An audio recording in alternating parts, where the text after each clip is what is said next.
नमस्कार, मी पंजाब डक। आज आहे 1 नोव्हेंबर 2025।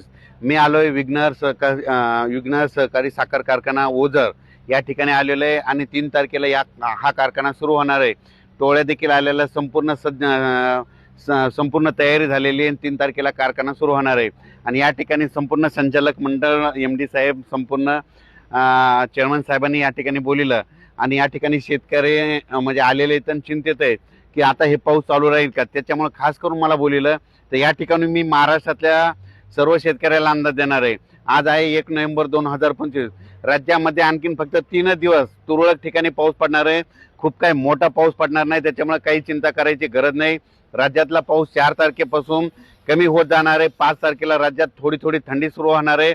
7 तारखेला मात्र राज्यातलाच पाऊस निघून जाणार आहे, म्हणून हा अंदाज लक्षात घ्यायचा। सांगायचं झालं तर पूर्व विदर्भ, पश्चिम विदर्भ, दक्षिण महाराष्ट्र, उत्तर महाराष्ट्र, कोकणपट्टी, खानदेश, मराठवाडा या सगळीकडे पाऊस 7 तारखेला मात्र विड्रॉल होईल, मधून निघून जाणार आहे, म्हणून हे लक्षात घ्यायचं। उद्या 2 तारखेपासून राज्यामध्ये ठिकठिकाणी धुके धुरळे देखील येणार आहे, म्हणून हे अंदाज लक्षात घ्यायचा। फक्त राज्यामध्ये पश्चिम महाराष्ट्राकडे 2-3 तारखेपर्यंत तुरळक सरी येणार आहे, तर खूप काही मोठा पाऊस येणार नाही, म्हणून हा अंदाज लक्षात घ्यायचा।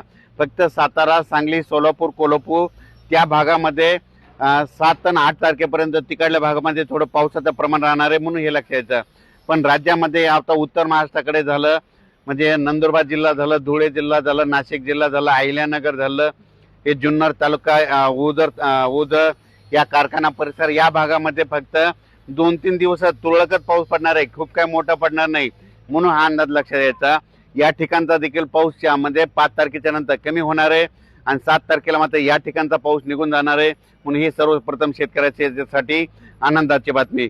राज्यात सांगायचं झालं तर शेतकऱ्याला सांगू इच्छितो, ज्यांना कांद्याचे रोप टाकायचे असेल तर तुम्ही टाकू शकता, ज्यांना द्राक्षाच्या छाटणा करायचं तर ते देखील करू शकता, गहू पेरायचे तर ते देखील पेरू शकता, हरभरा पेरायचे असेल तर ते देखील पेरू शकता, कारण की राज्यातला पाऊस आता 2-3 दिवसात निघून जाणार आहे, म्हणून ही सर्वप्रथम आनंदाची बातमी।